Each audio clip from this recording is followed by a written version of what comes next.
Hello all welcome to creative thoughts పేజాను 100 blouse design సిరీస్లో 15th వీడియోతో అయితే మేము ముందుకు వచ్చానండి. సో ఈరోజు కూడా ఒక కొత్త వెరైటీ బ్లౌజ్ అయితే మీకు చూపిద్దాం అనుకుంటున్నాను. సో ఈ బ్లౌజ్ వచ్చేసి మనం ఫ్రంట్ ఓపెన్ ఇచ్చామండి. సో బ్యాక్ వ్యూ వచ్చేసి ఇలా ఉంది. బ్యాక్ అయితే ఇలా డ్రాప్ షేప్ ఇచ్చాము and self colour balls and ఏదైతే బార్డర్ వచ్చిందో ఆ కలర్ బాల్స్ అయితే మనం చేసుకున్నాము. మీరు చూసినట్టుగా సెల్ఫ్ కలర్ బాల్స్ అయితే అటు ఇటు ఇచ్చి మధ్యలో మన బార్డర్ కలర్ అయితే క్లాత్ బాల్ చేసుకుని సెంటర్లో అయితే స్టిచ్ చేసామండి. సో గ్యాప్ ఇస్తూ కొంచెం కొంచెం గ్యాప్ ఇస్తూ మనమైతే ఇలా స్టిచ్ చేసాము. సో ఓవరాల్ లుక్ అయితే ఇలా ఉంది.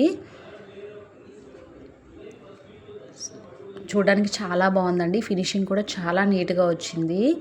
సో బ్యాక్ అయితే ఓవరాల్ లుక్ ఇలా ఉందండి. అండ్ ఫ్రంట్ సైడ్ వచ్చేసి ఇలా యూ లాగా అయితే ఇచ్చామండి. సో ఫ్రంట్ కూడా కంప్లీట్గా మనం గ్యాప్ ఇస్తూ బాల్స్ అయితే స్టిచ్ చేసుకున్నామండి. క్లాత్ బాల్స్ ఏదైతే బ్యాక్ స్టిచ్ చేసామో ఎగ్జాక్ట్లీ అలా అయితే ఫ్రంట్ కూడా స్టిచ్ చేసుకున్నాము. సో మరిన్ని మంచి మంచి వీడియోస్ గురించి మా ఛానల్ క్రియేటివ్ థాట్స్ పేజాను ఫాలో అవ్వండి and please subscribe our channel for more videos.